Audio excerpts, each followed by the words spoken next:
আমার ময়মনসিংহের কৃতি সন্তান আল্লামা মাহমুদুল হাসান মহিউদ্দৌলা দামাত বারাকাতুহুল আলিয়া চিঠি লিখছেন মাননীয় প্রধানমন্ত্রী তার ব্যক্তিগত নির্দেশে মাদ্রাসাগুলোকে খুলে দিলেন। কোরআন প্রাণবন্ত জীবন্ত আমার আল্লাহ সবুজ বাংলার বুকে প্রদান করলেন।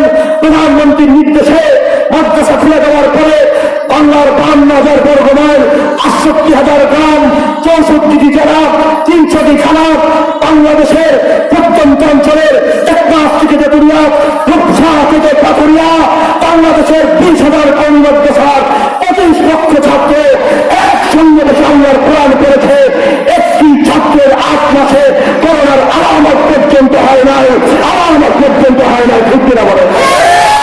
আসসালামু আলাইকুম ওয়া রাহমাতুল্লাহি ওয়া বারাকাতুহু। ওয়া আলাইকুম আসসালাম ওয়া রাহমাতুল্লাহি ওয়া বারাকাতুহু।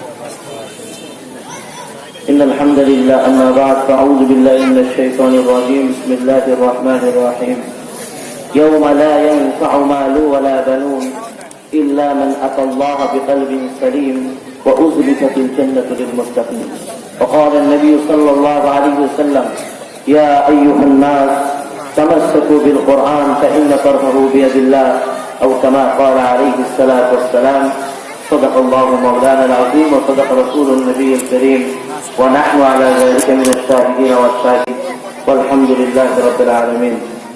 بيت القرآن قرآن الكريم শিক্ষা দেওয়ার একটি প্রয়াস, একটি প্রতিষ্ঠান। এর উদ্যোগে আয়োজিত আজকের এই দ্বীনি মাহফিল হযরত উলামায়ে কেরাম, আমার সামনে বসা আমার পিতৃতুল্য মুরব্বিয়ান ইজম, প্রিয় তরুণ যুবক ভাই ও বন্ধুরা, পর্দার আড়ালের মা ও বোনেরা, মাইকের আওয়াজটা একটু ভালো করলে ভালো হয়। আমরা প্রচার বিজ্ঞাপনে দেখেছি আমাদের আজকের এই মাহফিলে পর্যায়ে বাদাল মাগরিব বয়ান করার কথা ছিল আমাদের কাঙ্ক্ষিত মেহমান আমার উস্তাদ মুহতারাম হযরতুল আল্লামা মুফতি হাবিবুল্লাহ মাহমুদ কাসেমী দামাত বারাকাতুহুল আলিয়া। আমি আজানের আধা ঘন্টা আগে শুনেছি হুজুর বের হয়েছেন, হয়তো রাস্তায় কোথাও দেরি হচ্ছে অথবা কোনো সুনির্দিষ্ট কারণে হুজুর আসতে বিলম্ব হচ্ছে। হুজুর আসলে ইনশাআল্লাহ আসার সঙ্গে সঙ্গে আমি বয়ান ছেড়ে দিব। এর আগে আল আমরু ফাওকাল আদাব, বড়দের নির্দেশ মানা, এটা আদবের অংশ। সেই নির্দেশেই আমি ছোট মানুষ, অনেক মুরব্বিয়ান ইজম এখানে আছেন, দু কথা বলার জন্য নির্দেশিত হয়েছি, এজন্য বলার চেষ্টা করব। আল্লাহ যদি তৌফিক দেন, ওয়া তৌফিক ইল্লা বিল্লাহ। আপনাদের দোয়া যদি শামিলে হাল হয়, আপনারা ধৈর্য সহকারে শুনবেন তো ইনশাআল্লাহ। উনজুর মা ক্বালা লা তানজুর মান ক্বালা। কে দেখতেছে, কে বলতেছে, এটা দেখার বিষয় নয়। আমার দেখার বিষয় কি বলতেছে এইটা। কারণ কামিয়াব তো কাম সে হতি হে, না হুসনে কালাম সে হতি হে। এই ঈদগাহ মাঠে অনেক বড় মাহফিল হলো, অনেকগুলা মাহফিল হলো, সবগুলাই শুনলাম, কিন্তু আমার আমলের কোনো তরক্কি নাই, আদবের কোনো উন্নতি নাই, আখলাকের মধ্যে কোনো পরিবর্তন নাই। কর্তৃপক্ষ যারা আছেন বাচ্চাদেরকে আওয়াজ করতে না করুন, এটা কোরআনী মজমা, মানুষ 5 জন থাকুক, এত মানুষ দরকার নাই। হাল চলে না গরু দিয়া, গোয়াল ভরলে লাভ নাই। লক্ষ মানুষ আজকে আমরা টুপিওয়ালা দাড়িওয়ালা এই দেশে কাঁদিয়ে নিজেদেরকে মুসলিম ঘোষণা করার জন্য এখনো স্বাধীনতার 50 বছর আমাদেরকে চিল্লাইতে হয়, ঠিক কিনা বলেন? সুতরাং আমল আখলাক ওয়ালা অল্প কিছু হলে হয়, এত কিছু লাগে না। গৌর গোবিন্দর প্রাসাদ খান খান হয়ে ভেঙে পড়ে গিয়েছে, শাহজালালের মিছিল করতে হয় নাই, মিটিং করতে হয় নাই, আল্লাহর দরবারে রোনাজারি করেছে, আর কিচ্ছু প্রয়োজন হয় নাই। তাদের প্রাসাদ আমার মালিক এক বুজুর্গের চোখের পানির বিনিময়ে ভেঙে খান খান করে দিয়েছেন, ঠিক কিনা বলেন? মুহতারাম মুরব্বিরা, আপনারা নাম শুনতে পারেন, তরুণ প্রজন্মের ভাইরা নাম শুনতে পারে। এই মাদ্রাসার যিনি মুহতারাম মুহতামিম মুফতি গোলাম রব্বানী দামাত বারাকাতুহুল আলিয়া, ওনার বাড়ি ফুলপুর। সেই ফুলপুরে একটা এলাকা আছে, নাম হচ্ছে বালিয়ার পীর রহমতুল্লাহি আলাইহি। গোটা বাংলাদেশ, গোটা পৃথিবী ব্যাপী যার নাম ছিল। ইউরোপ, আমেরিকা, লন্ডনে অনেক বিবাহ ওনার জন্য আটকে থাকতো সারা বছর। বাবারা, অভিভাবকরা ওনার সন্তানদের বিবাহ করাবেন, হুজুরের কখন লন্ডন সফর হবে ওই সময় বিয়ে করাবেন। আল্লাহ পাক এমন মকবুল এক শখসিয়াত দিয়েছিলেন বালিয়ার পীর মরহুম গিয়াসউদ্দিন রহমতুল্লাহি আলাইহিকে। হুজুরের একটি কথা আপনাদেরকে বলি, ও আমার মুরব্বী বাবারা, নতুন প্রজন্মের বন্ধুরা, দিনদার নওজোয়ান ভাইরা, আপনাদেরকে বলি কবি আপको काम से होती है ना उसका कलाम से होती है। অনেক বড় আলেম আসলো, বয়ান করলো, কিন্তু সেই বয়ানে আমার কোনো পরিবর্তন হলো না। এই আয়োজন বেকার, এই মাইক বেকার, এই প্রচার বেকার, সবকিছুই বেকার। আমি বলতে চাই এই কথা, যদি আমার আপনার হাজার রকম থাকার পরেও আমার বয়ানে কারো পরিবর্তন না হয়, আমার বয়ানের দ্বারা কারো দিনের মধ্যে সামান্য চিন্তার উদ্বেগ পর্যন্ত না হয়, এটাই আমার বুঝে নিতে হবে। মুহতারাম হাজরিন, কথাগুলো আমি দিল থেকে বলি নাই, কথাগুলোর সঙ্গে আমার আমাদের সম্পর্ক নাই। লিমা তাকুলুন মা লা তাফআলুন, আল্লাহ কোরআনের মধ্যে বলতেছে তোমরা এমন কথা বলো না যেই কথা তোমরা নিজের আমল করো না। ও আমার ভাইয়েরা, আল্লাহর নবীর জিন্দেগিতে আজকে আমরা পড়ি না, আজকে আমরা আইনস্টাইনের জিন্দেগি পড়ি, শেক্সপিয়ারের জিন্দেগি পড়ি, আব্রাহাম লিঙ্কনের জিন্দেগি পড়ি, হিটলারের জিন্দেগি পড়ি। আমাদের বর্তমান চলে যাওয়া মনীষীদেরকে আমরা আজকে আমাদের জীবনের আইবাবার আইকন বানিয়েছি। মুহতারাম হাজরিন, আকায়ে নামদার তাজদার মদিনা সরকার দু আলম সৈয়দুল মুরসালিন, যিনি আমার জন্য উসওয়াতুল হাসানা, আমার জন্য সবচেয়ে বড় আইডল, সেই আইডলের জীবন সিরাত আজকে আমরা পড়তে পারি না, শুনতে পারি না, জানতে পারি না। এইটুকু সময় আমার হয় না। ও যুবক বন্ধুরা, মুরব্বীদেরকে তো বলতে পারি না আমি একজন নওজোয়ান। আমি আমার নওজোয়ান বন্ধুদের কাছে নিজের ভ্রাতৃত্বের দাবি নিয়ে, বন্ধুত্বের দাবি নিয়ে এতটুকু বলতে পারি, ও আমার নওজোয়ান বন্ধুরা যারা স্কুল কলেজ ইউনিভার্সিটিতে পড়ো, আমরা তো বাইতুল কোরআন মাদ্রাসার মতো মাদ্রাসাগুলো লকডাউনের মধ্যেও খোলা ছিল। এই কোরআনের প্রতিষ্ঠানগুলোকে আল্লাহ পাক হেফাজত করেছে। ও আমার স্কুল কলেজ ভার্সিটির বন্ধুরা, আজকে তোমাদেরকে জিজ্ঞেস করি, দুইটি বছর লকডাউনের, শাটডাউনের আর বেকার কেটে গেল। ও বন্ধুরা, আমাকে জবাব দিতে হবে না, তুমি তোমাকে জিজ্ঞেস করো দুইটি বছর তুমি কি করে কাটিয়েছ, কয়টা সূরা মুখস্থ করেছ, সূরা ফাতিহা শিখেছ কিনা, দুরূদ শরীফ তোমার শুদ্ধ কিনা। ও আমার বাবারা, আপনাদেরকে একটু পায়ে হাত রেখে বলি, যে সন্তানের জন্য অর্থ বিদ্যার প্রাচুর্যের পাহাড় করে তুললেন, সময় অল্প ভূমিকা ছাড়াই আপনাদেরকে মূল কথা বলতেছি, হুজুর আসার সঙ্গে সঙ্গেই ছেড়ে দিব। ও আমার মুরব্বী বাবারা, আপনাদেরকে আমি আমার সব জায়গায় ছোট মানুষ, এরপরে অনেক জায়গায় কথা বলার সুযোগ হয়, নির্দেশ আসে, আলহামদুলিল্লাহ চেষ্টা করি মৌলিক কিছু বলার জন্য। আমি আপको काम से होती है ना उसके कलाम से होती है। অনেক সুন্দর সুন্দর কথা শুনে চলে গেলাম, আমি আমার জিন্দেগিতে কোনো পরিবর্তন আনতে পারলাম না।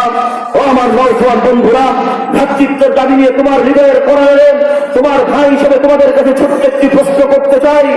এর আগে আমি আমার পিতৃতুল্য বাবাদের পায়ে হাত রেখে, ও আমার মুরব্বী বাবারা, আপনাদেরকে একটু জিজ্ঞাসা করতে চাই, আপনার জীবনের 40 বছর, 50 বছর, 60 বছর জীবন আপনি পার করলেন, সন্তানের জন্য অর্থবিত্ত প্রাচুর্যের পাহাড় করে তুললেন, সন্তানের মায়ার মহাব্বতে হালাল হারামের তোয়াক্কা করেন নাই, রাত্রদিন পরিশ্রম করেছেন, মাথার দাম পায়ে ফেলেছেন, হালাল হারাম কোনো কিছু না তাকিয়ে সন্তানের জন্য উপার্জন করেছেন। ও বাবা, আপনাকে আপনার সন্তানের দাবি নিয়ে একটু জিজ্ঞেস করতেছি, আপনার 2টা সন্তান, আপনার 3টা সন্তান, আজকে এখন এইখান থেকে ঘরে গিয়ে ঘুম ভাঙলে সকাল, ঘুম না ভাঙলে পরকাল। আমি একজন নওজোয়ান, আমি এখন এক্সপেক্ট করতে পারি, প্রত্যাশা করতে পারি হয়তো আর কিছুদিন বাঁচবো।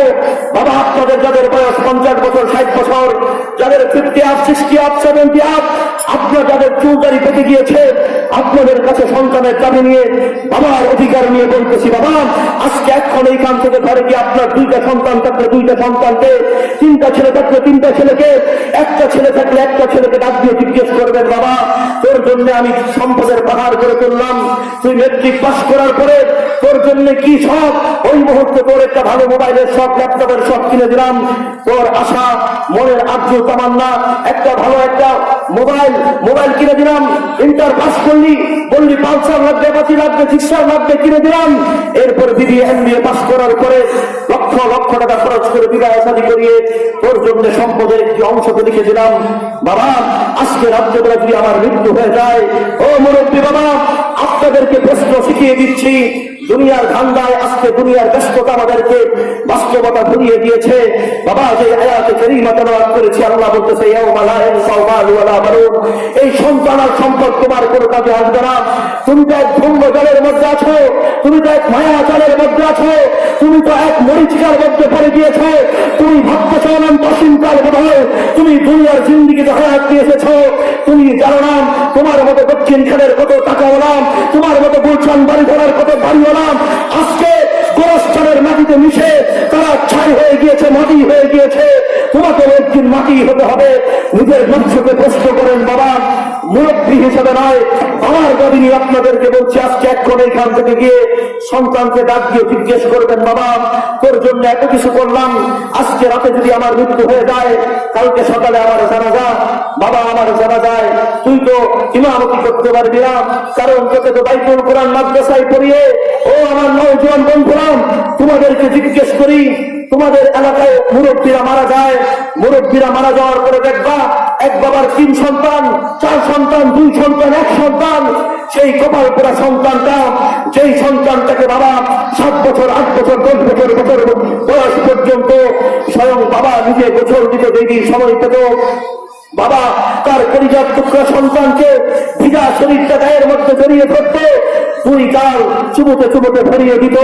ও আমার নওজোয়ান বন্ধুরা, তোমাদেরকে একটু জিজ্ঞেস করি, আমার কথা যদি বিশ্বাস না হয় খোঁজ নিয়ে দেখবা, মানুষ তো আর বছর 1-2 বার মরে না, প্রায় সময় মারা যায়। মুরব্বীর মৃত্যু হয়, মুরব্বীর সন্তান আছে, প্রতিষ্ঠিত সন্তান, হৃষ্টপুষ্ট সন্তান, সেই সন্তানটা বাবার শেষ গোসল দেওয়ার জন্য এলাকার মধ্যে থেকে লোক ভাড়া করে আনে। ও আমার বাবা, আজকে বলে দিলাম, দক্ষিণ খানের কেন্দ্রীয় ঈদগাহ মাঠে আমার কথায় কষ্ট পেলেও বলতে হবে, ওলামায়ে কেরাম রুহের ডাক্তার আমার ফিজিক্যাল অপারেশন করানোর সময় যদি আমার অসুস্থতার কারণে অপারেশন প্রয়োজন হয়, আমার সমস্যা হলে পেইন হলেও ডাক্তার অস্ত্রোপচার করে, প্রয়োজনে অ্যানেস্থেসিয়া দিয়ে নেয়, এরপরেও আমার অপারেশন করে আমার আরোগ্য লাভের জন্য। ঠিক তেমনি ভাবে ওলামায়ে কেরামের কথাগুলো দিনের মধ্যে চোট থাকলেও ওলামায়ে কেরাম বলবে, ও আমার বাবা, যেই বাবার 2 সন্তান, 3 সন্তান, ও আমার নওজোয়ান বন্ধুরা, তুমি ইন্টার পাস করলাম, মেট্রিক পাস করলাম, সায়েন্সের কত কঠিন কঠিন সূত্র তুমি মুখস্থ করলাম, আর্টসের কত কঠিন পড়া, ম্যানেজমেন্ট আর ইকোনমিক্সের কত কঠিন কঠিন সূত্র তুমি মুখস্থ করতে পারলাম। তোমার বাবার ইন্তেকালের পরে কিভাবে কাপড় কাটতে হবে, শেষ গোসল কিভাবে দিতে হবে, তোমার মতো প্রতিষ্ঠিত 2টা, 3টা, 4টা সন্তান থাকার পরেও বাবার গোসল দেওয়ার জন্য, শেষ গোসল দেওয়ার জন্য লোক ভাড়া করতে হয়। আমি বলবো, ওই বাবার মতো হতভাগা কপাল পোড়ার কোন বাবা হতে পারে না, বাবা হতে পারে না, ঠিক কিনা বলে নেই। ও নওজোয়ান বন্ধুরা, আজকে তোমাদের ভাই হিসেবে তোমাদের কাছ থেকে ওয়াদা নিতে চাই, কারা কারা ওয়াদা করবা? নওজোয়ান বন্ধুরা শুধু হাত তুলে দেখাও, আজকে থেকে কারা কারা ওয়াদা করবা? আল্লাহুম্মা ইগফির লিহাইয়িনা ওয়া মাইয়িতিনা ওয়া শাহিদিনা ওয়া গায়িবিনা ওয়া সাগীরিনা ওয়া কাবীরিনা ওয়া যাকরিনা ওয়া উনসানা। 3 লাইনের একটা দোয়া, নামাজের 2 লাইনের দুরূদ শরীফ, আর নামাজের 1 লাইনের সানা, এইটুকু তো জানাজার প্রস্তুতি। বাবা সন্তানকে এত কিছু শিক্ষা দিতে পারলেন, আজকে এখন এইখান থেকে গিয়ে আগরের টুকরা সন্তানটাকে ডাক দিয়ে জিজ্ঞেস করবেন, বাবা তুই আমার পরিবার টুকরা সন্তান, আজকে রাতের বেলা যদি ঘুমাই, ঘুম ভাঙলে সকাল, ঘুম না ভাঙলে পরকাল। ও আমার মুরব্বীরা, একটু চক্ষুটা খুলেন। দুনিয়ার সামান্য অর্থবিত্তের ধান্দায় অধীর হয়ে গেলে হবে না, বধির হয়ে গেলে হবে না, একটু বাস্তবতা উপলব্ধি করতে হবে। সন্তানকে ডাক দিয়ে বলেন, বাবা কালকে আমার জানাজা করতে পারবি কিনা, পড়াতে তো পারবি না, তোকে তো বাইতুল কোরআন মতো কোন মাদ্রাসায় পড়াই নাই, আমি তো ভুল করেছি, তোকে জানাজা শিক্ষা দেই নাই, আমি তো ভুল করেছি, তোর সূরা ফাতিহা শিক্ষা দেই নাই। ও আমার বাবারা, সন্তানকে ডাক দিয়ে জিজ্ঞেস করবেন। আমার বিশ্বাস, বাস্তবতা জানি না, আপনারাই পরীক্ষা করে দেখবেন, ভুলও হতে পারে। 90% ছেলে সুন্দরবন থেকে সবচেয়ে বড় হাতি এনে পেটের মধ্যে পাড়া দিলে নারী ভুরি বের হবে, জানাজার সহিত দোয়া বের হবে না, দোয়া বের হবে না, ঠিক কিনা বলে? ও আমার মুরব্বী বাবারা, আপনি আপনার জীবনটা সফল না বিফল আপনি নিজেই বিবেচনা করেন, আপনার বিবেচনার ভার আপনার কাছে।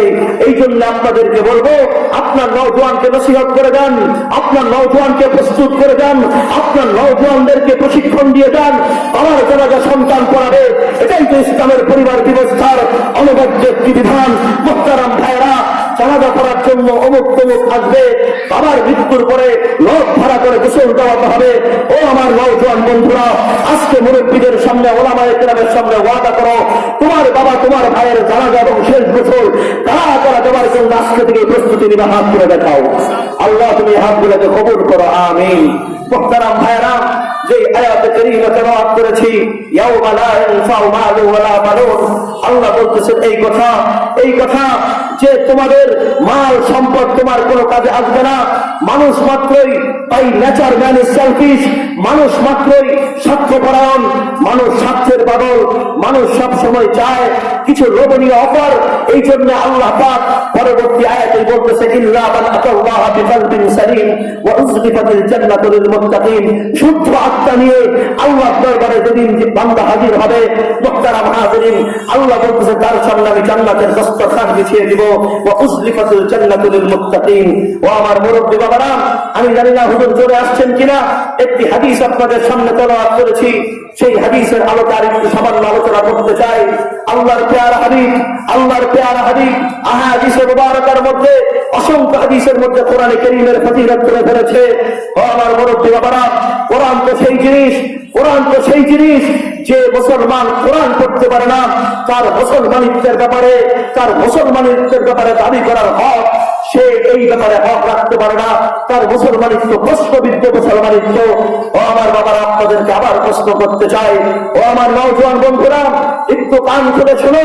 আজকে নষ্ট সমাজে তোমরা বসবাস করতেছ, যে নষ্ট সমাজের মিডিয়া, সমস্ত স্যাটেলাইট চ্যানেল, বুদ্ধিজীবীরা পর্যন্ত কুলাঙ্গার এক রাস্তা প্রতিটা পরিমণির জন্য তারা সমালোচনা করে দেশের প্রথম সারির বিচারক পরিমণিকে রিমান্ডে নেওয়ার জন্য ফোকাস করা হয়। ওলামায়ে কেরামের জন্য মিডিয়া, কোরআনের বিরুদ্ধে মিডিয়া আজকে প্রচার করে, ঠিক কিনা বলেন? আমার ভাইরা, আজকের এই জবান আল্লাহর দেওয়া জবান, ওলামায়ে কেরামের উপরে দায়িত্ব, আল্লাহর প্রদত্ত দায়িত্ব। স্পষ্ট কণ্ঠে বলতে চাই, ওলামায়ে কেরাম আল্লাহর দালালি করে, ওলামায়ে কেরাম আল্লাহর ডিউটি করে, ওলামায়ে কেরাম আল্লাহর চাকরি করে। খোদার কসম, ওলামায়ে কেরাম হক বলবে, খোদার কসম, ওলামায়ে কেরামের জীবন গেলেও বাতিলের বিরুদ্ধে হকের পক্ষে ওলামায়ে কেরাম বলবে। আমার মুহতারাম ভাইরাম, আজকের নষ্ট সমাজ তুলে ধরার জন্য বলতেছি, কোন সমাজ মিডিয়ার নায়িকা প্রতিটা নষ্টকে নিয়ে সমালোচনা করা উদ্দেশ্য আমাদের নয়। আপনাদের দিনকে স্মরণ করিয়ে দিতে চাই। আজকে সকালবেলা এক জায়গায় দাওয়াত ছিল, আমার মনে হয় 150 কোটি টাকার মালিক লোকটা, দুইটা মেয়ে আমেরিকাতে থাকে, একটা ছেলে সেও প্রবাসে থাকে, কোটি কোটি কোটি কোটি টাকার মালিক।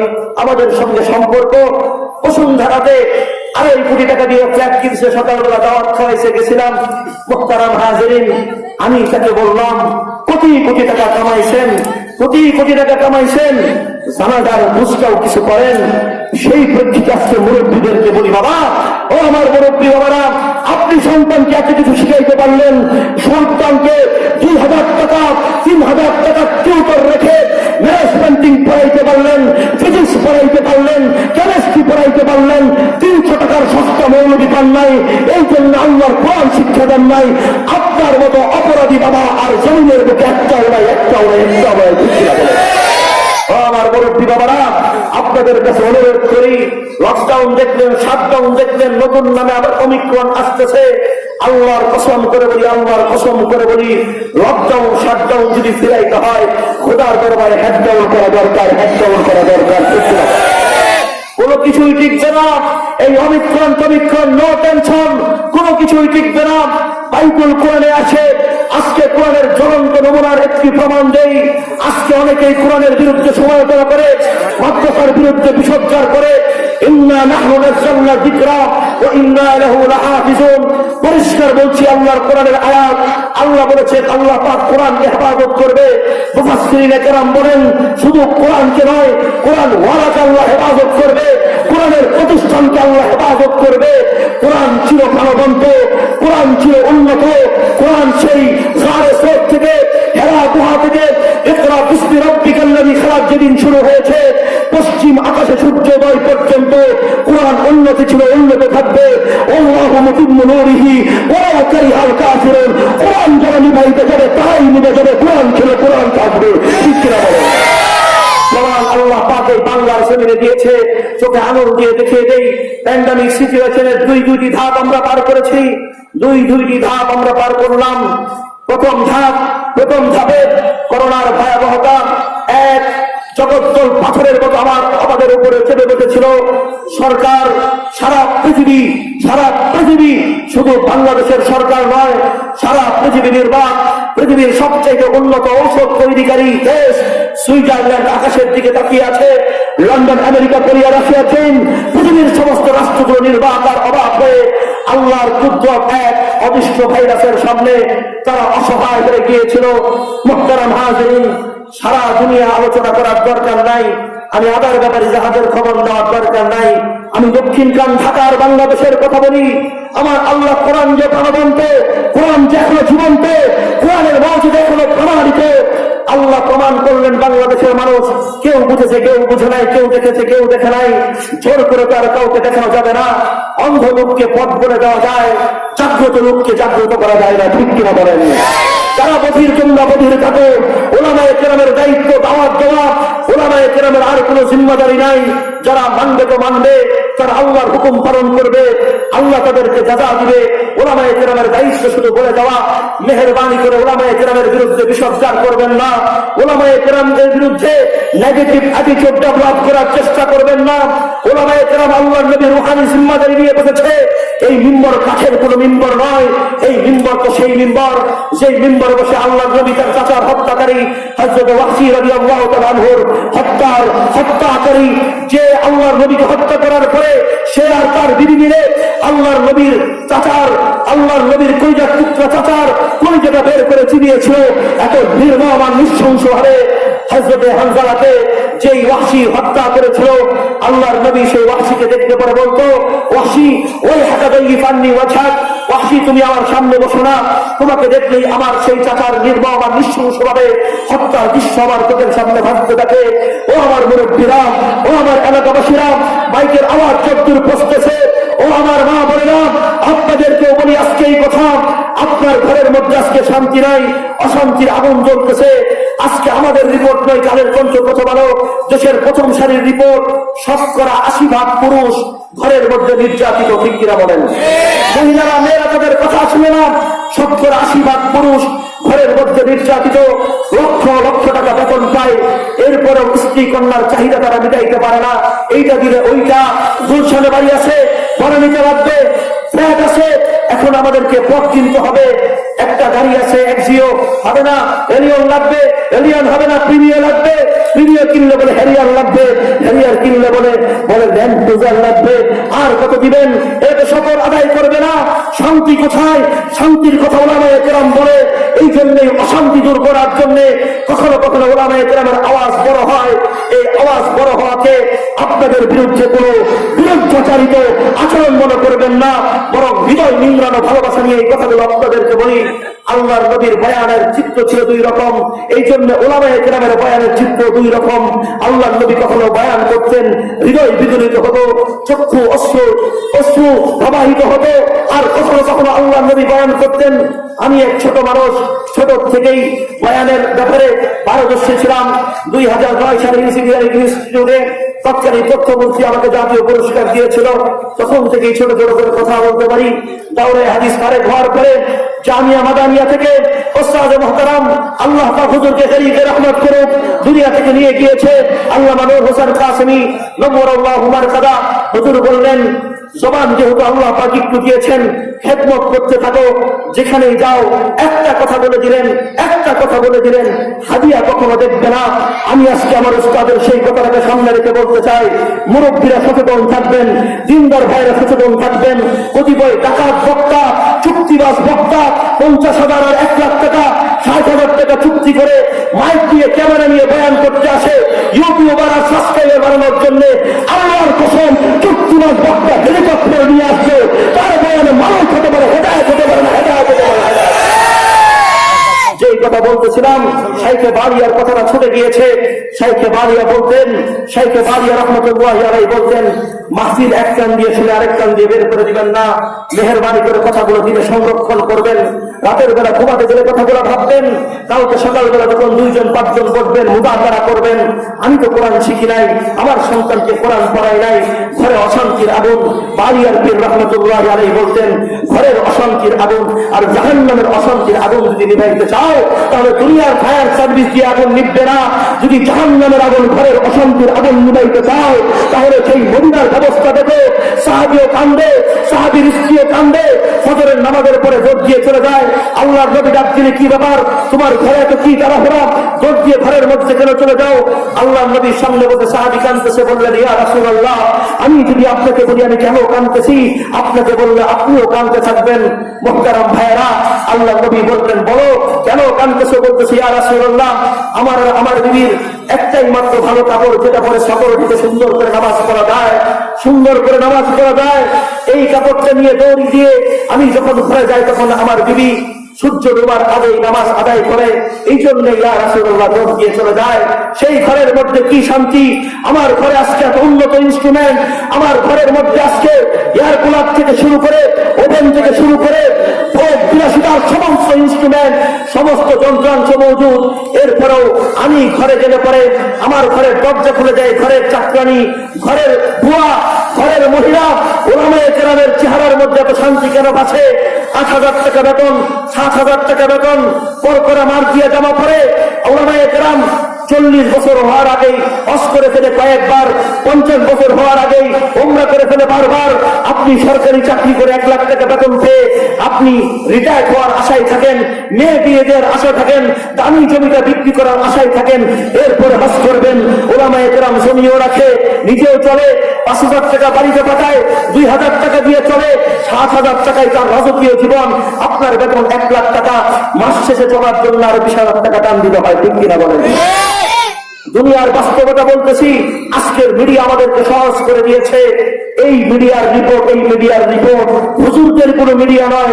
আমাদের কালের কণ্ঠ, আমাদের প্রথম আলো, আমাদের যুগান্তর, আমাদের ভারত জমিনের রিপোর্ট।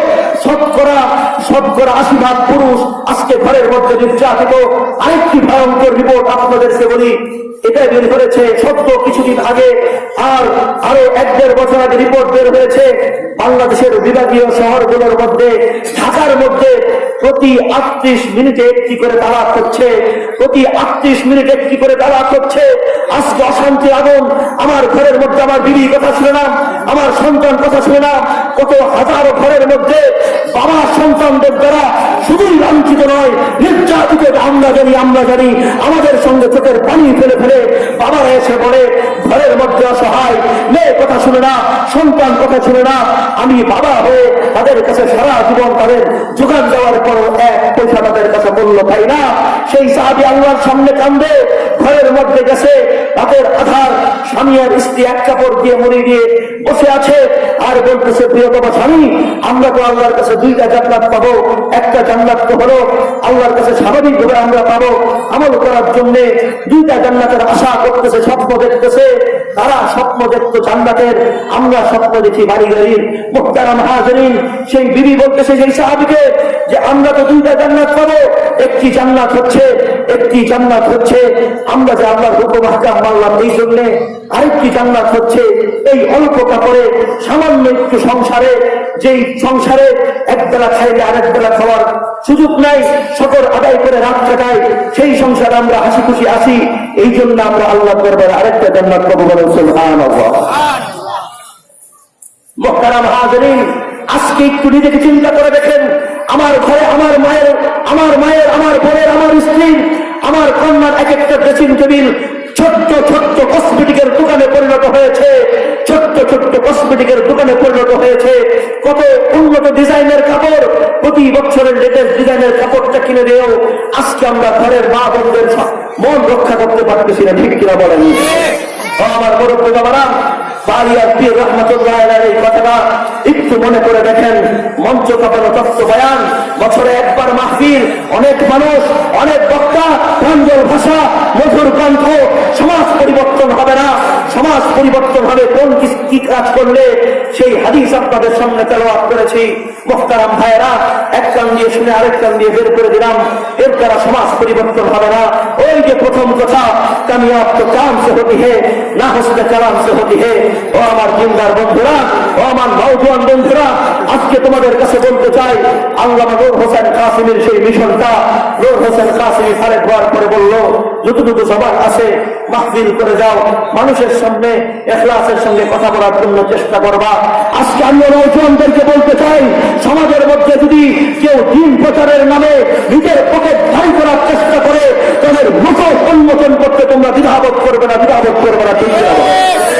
আমার মুরব্বী বাবারা, যে হাদিস আপনাদের সামনে তেলাওয়াত করেছি, সেই হাদিসটা বলেই শেষ করে দিব। আর ছোট্ট একটি কথা আপনাদের সামনে বলি, জীবন তো চলে গেল, সময় তো চলে গেল, সুযোগ হলো না ইসলামের ইতিহাস জানার জন্য, সুযোগ হলো না আল্লাহর নবীর সিরাত করার জন্য, সুযোগ হলো না সাহাবায়ে কেরামের আদর্শ জানার জন্য। ও আমার নওজোয়ান বন্ধুরা, তোমরা আজকে রিয়াল মাদ্রিদ আর বার্সেলোনার খেলা দেখো, তোমরা আজকে হুমায়ুন আহমেদের শত শত উপন্যাস প্রেমের পক্ষে করতে পারো। অথবা তোমরা যারা রাতভর ফেসবুক স্ক্রলিং করে রাত কাটাও, আর বাবু খাইছো বলতে বলতে যারা মাথা নষ্ট করছো, তোমাদেরকে স্মরণ করিয়ে দিতে চাই, ও নওজোয়ান বন্ধু, তোর এক ভাই আর বন্ধু হিসেবে বলছি, তোমার মালিক তোমাকে এই যৌবন দিয়েছে পার্কে ঘুরে ঘুরে পটকাপ্পড়ি আর ফুচকা খাওয়ার জন্য নয়, ডিএসএলআর দিয়ে ছবি তুলে ফেসবুকে আপলোড দেওয়ার জন্য নয়, কালচারের অ্যাপাচি দিয়ে ঘোরার জন্য নয়, আর কারো পিছে ঘুরে ঘুরে হাত উঁচিয়ে স্লোগান দিয়ে নিজের যৌবন নষ্ট করে সস্তা জনপ্রিয়তার পিছনে প্যারার ফেস্টুন টানানোর জন্য নয়। তোমার মালিক তোমাকে যৌবন দিয়েছে সৎ আর যোগ্য হয়ে নিজেকে যোগ্য হিসেবে গড়ে তোলে জানাবার জুলুমের খবর রচনা করে শান্তির একটি সমাজ জাতিকে উপহার দেওয়ার জন্য, ঠিক কিনা বলেন? এই জন্য নওজোয়ান বন্ধুদেরকে বলবো, ইতিহাস বড় ইতিহাস। ওই যে বলতেছিলাম, আজকে নওজোয়ান বন্ধুরা ওলামায়ে কেরামের বিরুদ্ধাচরণ করে কেন? আল্লাহর নবী তার চাচার হত্যাকারী হিদায়াতের জন্য ফিকির করে। এই মিম্বর তো সেই মিম্বর, যেই মিম্বরে কারো বিরুদ্ধাচরণ করে কথা বলা যায় না। সবার জন্যই ভালোবাসাকে উত্তাল ভালোবাসার জোয়ারে ঝাঁপ দিয়ে সবাইকেই বুকের মধ্যে ভালোবাসায় আলিঙ্গন করে নিয়ে কোরআনের কথা, তাওহীদের কথা, রাসূলের আদর্শের কথা শোনাতে হয়। আল্লাহর নবী তার চাচার হত্যাকারীকে বলে, ওই হাতাবাইফানি ওয়াজহাক ওয়াহশী, তোমার চেহারা দেখতে মনে চায় না, চেহারাকে সরিয়ে রাখো। এরপরেও তার হিদায়াতের জন্য ফিকির করেছে। আজকেও আমরা বলতে চাই, ওলামায়ে কেরামকে লাঞ্ছিত অপমানিত করতে পারেন, পরিমণিকে ভিআইপি প্রটোকল দিতে পারেন, ওলামায়ে কেরামকে অপমানিত করতে পারেন। ওলামায়ে কেরাম আগেও করেছে, এখনো করেছে, সামনেও করবে। ওলামায়ে কেরামের মিশন একটাই, তারা আপনাকে জান্নাতের পথে পরিচালনা করতে চায়, ঠিক কিনা বলেন? সুতরাং আমরা বলবো, এই বাইতুল কোরআন মাদ্রাসায় কোরআন জীবন্ত প্রাণবন্ত, সেই উদাহরণ দিয়ে আমি সেই হাদিস পড়েছি, হাদিসের উপরে বলে 10-15 মিনিট আলোচনা শেষ করে দিব। আপনাদের কষ্ট হয়ে গেছে? মোহতারাম ভাইরা, কোরআন প্রাণবন্ত উদাহরণটা দেওয়ার আগে আপনাদেরকে বলি কোরআন প্রাণবন্ত জীবন্ত, সেই প্রাণবন্ত জীবন্ত আল্লাহ প্রদত্ত যেই কোরআন আমার পড়ার জন্য আমি আদিষ্ট। জীবনের 40 বছর 50 বছর চলে গিয়েছে। ও আমার মুরব্বীরা, ও আমার নওজোয়ান বন্ধুরা, যাদের বয়স 30 বছর 40 বছর, আমি বলবো সবে বরাত আসলে শুধুমাত্র 100 রাকাত 200 রাকাত 300 রাকাত নফল করে কপাল ফুলিয়ে লাভ নাই। আউয়ালু মা ইউহাসাবু বিহিল আবদু ইয়াউমাল কিয়ামাতিস সালাত, ইরান কোরআন আলোচনা করে লাভ নাই। মৌলিক কথা বলতে হবে। আমার রিপোর্ট নয়, একটি ইন্টারন্যাশনাল অর্গানাইজেশন, আন্তর্জাতিক সংস্থার জরিপ 2014 সালের বাংলাদেশে শতকরা 6% মানুষ মাদ্রাসার শিক্ষার বাইরে কোরআন পড়তে পারে, বাকি 94% মুসলমান কোরআন পড়তে পারে না। আমাদের ইসলামিক ফাউন্ডেশনের রিপোর্ট 6% মানুষ মসজিদে গিয়ে নামাজ পড়ে, বাকি 94% মুসলমান মসজিদে গিয়ে নামাজ পড়ে না। যেই সমাজের 94% মুসলমান নামাজ পড়ে না, কোরআন পড়তে পারে না, সেই সমাজে যতই নারায়ে তাকবীরের স্লোগান আমরা দেই না কেন, যতই মঞ্চ কবরে রক্ত বয়ান আমরা করি না কেন, আমাদের বয়ানে রক্ত মানুষ হতে পারে, খোদার কসম করে এই জমিনে আল্লাহর কোরআন বাস্তবায়ন হবে না। আল্লাহর কোরআন বাস্তবায়ন হলে আমাদের প্রয়োজন দাওয়াত তাবলীগের মেহনত, যেই মেহনত ফিজি আইল্যান্ড থেকে শুরু করে ব্রিটিশ আলাস্কা পর্যন্ত করতেছে, সেই মেহনতের সঙ্গে জুড়ে সবাইকে নামাজি বানানোর ফিকির করা। উম্মত কোরআন পড়তে পারে না, সংস্থা করে, সংগঠন করে, মাদ্রাসা করে শুধুমাত্র মাহফিলের আয়োজন করলাম এমনটা নয়। যেন কোরআন পড়তে পারে, ঘরে ঘরে যদি আদিম শুমারি হতে পারে, ঘরে ঘরে যদি ভোটার লিস্ট হতে পারে, ঘরে ঘরে যদি চান যাওয়ার তালিকা হতে পারে, তাহলে তারা কোরআন পড়তে পারে না সেই তালিকাও হতে পারে। ঠিক কিনা বলেন? এই জন্য আমি নওজোয়ান বন্ধুদেরকে বলবো আর মুরব্বী বাবাদেরকে বলবো, বাবা আপনার 30 বছর, 40 বছর, 50 বছর কিভাবে কেটেছে আপনি খুব ভালো করে জানেন। আউয়ালু মা ইউহাসাবু বিহিল আবদু ইয়াওমাল কিয়ামাতিস সালাহ, কাল কিয়ামতের ময়দানে আপনার ফরজ নামাজের হিসাব নেওয়া হবে। যারা কোরআন পড়তে পারেন না, আজকে থেকে 5 টাকার একটি কায়দা নিয়ে বসে যান, আর আল্লাহর দরবারে কালকে মওত হয়ে গেলে বলতে পারবেন যে আল্লাহ আমি তো কায়দা কিনেছিলাম, আমি কথা পড়তে শুরু করেছিলাম, তুমি হায়াত দাও নাই, এই জন্য কোরআন মুখস্থ করতে পারি নাই, পড়তে পারি নাই। আল্লাহর দরবারে রহমতে হক বাহান আমি জিয়াদ আল্লাহর দরবারে উপস্থাপন করার মতো একটি বিষয় আপনার থাকবে। যারা শত শত ভক্ত, হাজার হাজার দিনের নামাজ কাজা করেছেন, আপনাদেরকে বলবো আল্লাহর পাক কাল কিয়ামতের ময়দানে যে নামাজের হিসাব নিবে, নফল নামাজের হিসাব নয়, আমার তাহাজ্জুদের হিসাব নয়, আমার ফরজ নামাজের হিসাব নিবে। যদি আমার বাড়ি ঘরের সম্পদের হিসাব আমি করতে পারি, আমার ব্যবসা প্রতিষ্ঠানের হিসাব আমি করতে পারি, তাহলে আমি কেন আমার নামাজের হিসাব করতে পারবো না? আমি 365কে 5 দিয়ে ভাগ দেই, সেই সংখ্যাটাকে আবার 15 বছর যদি নামাজ কাজা হয় 15 দিয়ে ভাগ দেই, যেই পরিমাণ নামাজ বের হবে সেটাকে আবার 5 দিয়ে ভাগ দেই। এক একটা অক্ত হচ্ছে আমার এক একটা ফজর, জোহর, আসর, মাগরিব, এশা। আমি ফজরের নামাজ কাজা করতে শুরু করি, জোহর, আসর, মাগরিব, এশা কাজা করতে শুরু করি। আল্লাহকে বলতে পারবো যে আল্লাহ আমি তো কাজা করতে শুরু করেছিলাম, তুমি হায়াত দাও নাই। ও আমার মুরব্বীরা, আপনাদেরকে এইটুকু অনুরোধ করে গেলাম, নওজোয়ানদেরকে নিয়ে একদিনের মেহনত করে শেষ হবে না, 365 দিনের মেহনত করেন। বাইতুল কোরআনের মতো এই ধরনের মাদ্রাসার সঙ্গে সম্পর্ক রাখেন। বাজারওয়ালা ভাইদেরকে বলবো মাদ্রাসার সঙ্গে সম্পর্ক রাখেন। এই ফতোয়া ফাসাদের যুগে যদি আমাদেরকে ফতোয়া থেকে রক্ষা করতে হয়, দাওয়াত ও তাবলীগের মেহনত, মাদ্রাসাওয়ালা উলামায়ে কেরামের হালকার সঙ্গে আমাদের সম্পর্ক রাখতে হবে। ও আমার মুহতারাম ভাইয়েরা, কোরআনের নমুনা এই যুগে প্রমাণিত। আপনাদেরকে বলছিলাম প্যান্ডামিক সিচুয়েশনের দুইটা ধাপ আমরা পার করেছি। প্রথম ধাপের করোনা ছিল ভয়ঙ্কর, সেই সময় সবাই ভয় পেত। এরপরেও 2 মাস 2.5 মাস মাদ্রাসা বন্ধ থাকার পরে মাননীয় প্রধানমন্ত্রীর কাছে আমাদের ওলামায়ে কেরামের মুরব্বী যাত্রাবাড়ির হযরত আমার ময়মনসিংহের কৃতি সন্তান আল্লামা মাহমুদুল হাসান মহিউস সুন্নাহ দামাত বারাকাতুহুল আলিয়া চিঠি লিখছেন। মাননীয় প্রধানমন্ত্রী তার ব্যক্তিগত নির্দেশে মাদ্রাসাগুলোকে খুলে দিলেন। কোরআন প্রাণবন্ত জীবন্ত আমার আল্লাহ সবুজ বাংলার বুকে প্রদান করলেন। প্রধানমন্ত্রীর নির্দেশে মাদ্রাসা খুলে দেওয়ার পরে বাংলার 52,000 বর্গ মাইল, 68,000 গ্রাম, 64টি জেলা, 300টি থানা, বাংলাদেশের প্রত্যন্ত অঞ্চলের টেকনাফ থেকে তেতুলিয়া, রূপসা থেকে পাথুরিয়া, বাংলাদেশের 20,000 কওমি মাদ্রাসার 25 লক্ষ ছাত্র একসঙ্গে বসে আল্লাহর কোরআন পড়েছে। একটি ছাত্রের 8 মাসে করোনার আলামত পর্যন্ত হয় নাই, ঠিক কিনা বলেন?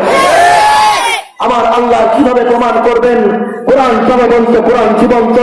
ও আমার মুরব্বী বাবারা, সেই কোরআন এই 70 বছর, 60 বছর, 50 বছর, 40 বছর বয়সেও আমরা কোরআন পড়তে পারি না। আমি বলবো আমি এক হতভাগা মানুষ এই জমিনের বুকে। এই জন্য আপনাদের খেদমতে একটি হাদিস তেলাওয়াত করেছি।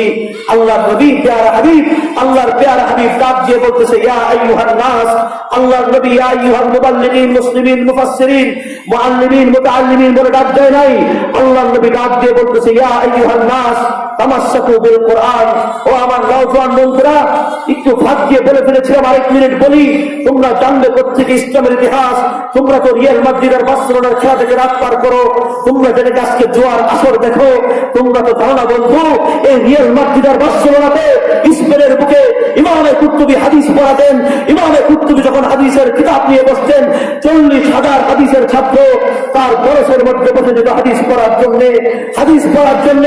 আজকে সেই ওলামায়ে কেরামের তীর্থভূমি, যেখানে তাফসীরে কুরতুবী লেখা হয়েছে, যেখানে ওলামায়ে কেরামের চারণভূমি ছিল, আজকে সেই স্পেন, ইউরোপের মাটি, ওলামায়ে কেরাম 800 বছর শাসন করার পরে আজকে আমার সেখানে জোয়ার আসর বসেছে। আমিও বলতে চাই তোমাদেরকে, তোমরা ইসলামের ইতিহাস জানো, ইসলামের ইতিহাস জানলে পরে জানবা আজকে ওলামায়ে কেরামের যে ত্যাগ আর কোরবানি, ওলামায়ে কেরামের জায়গার কোরবানি, সেই জায়গার কোরবানির ইতিহাস তোমরা জানো। আজকে তোমরা সুন্দর স্টেজ দেখো, সুন্দর মাহফিল দেখো, এটা আমাদের ওলামায়ে কেরামের কোরবানির বিনিময়। আজকে দাওয়াত তাবলীগের মেহনত চলে, এটা আমাদের ওলামায়ে কেরামের কোরবানির বিনিময়। আজকে হাজার হাজার মসজিদ মাদ্রাসা, এই ঢাকাকে বলা হয় the city of the mask in the world. গোটা পৃথিবীর বুকে 40 লক্ষ মসজিদ, শুধু আমার বাংলাদেশে 4 লক্ষ মসজিদ, শুধু আমার ঢাকার বুকেই প্রায় 50,000-এরও বেশি মসজিদ। গিনেস বুকের মধ্যে এই শহরকে বলা হয় the city of the mask in the world. পৃথিবীর বুকে ওয়াইসি বিশ্ব সভ্যতার এক রাজধানী ঘোষণা করেছে এই বাংলাদেশকে ইসলামের এক অনন্য ভূমি। সেই মাটিতে ইসলামকে যারা নিষিদ্ধ করার পায়তারা চালাও, খোদার কসম তুমি ভেঙে ছেড়ে দেবা। ইসলাম ইসলাম চির আছে থাকবে, ঠিক কিনা বলেন? শেষ কথা আপনাদেরকে বলি, কোরআনের প্রতিষ্ঠানের সঙ্গে সম্পর্ক রাখবেন। এই স্পেনের বুকে কোন বাবা, এমন কোন কন্যার বাবা এমন কোন সন্তানের কাছে বিয়ে দিত না যেই সন্তান তার ঘরের মধ্যে একটি ব্যক্তিগত লাইব্রেরি না রাখতো। আমার সন্তানরা আজকে ফেসবুক স্ক্রলিং করে রাত কাটায়। কে এর জন্য দায়ী? এর জন্য দায়ী বাবা। আমি বাবা হিসেবে আমি ছাড় পাবো না। সন্তান জন্ম দিয়ে সেটা লটারির মতো নয়। এই জন্য আয়াত তেলাওয়াত করেছি, সন্তানের অপকর্মের ভাগ আপনাকে মৃত্যুর পরে কবরেও নিতে হবে। এই জন্য আল্লাহর হাবিব ডাক দিয়ে বলতেছে, ইয়া আইয়ুহান নাস তামাসসাকু বিল কুরআন ফাইন্না তারফাহু বিয়াদিল্লাহ। ও দুনিয়ার মানুষরা, কোরআনকে আঁকড়ে ধরো। তুমি এক হাতে কোরআনকে আঁকড়ে ধরবা, আহকামুল হাকিমিন আরেক হাতে, তার কুদরতি হাতে কোরআনকে আঁকড়ে ধরবে।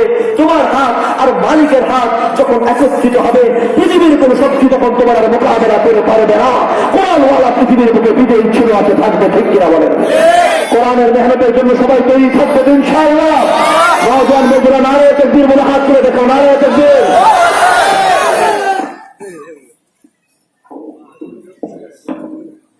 আলহামদুলিল্লাহ।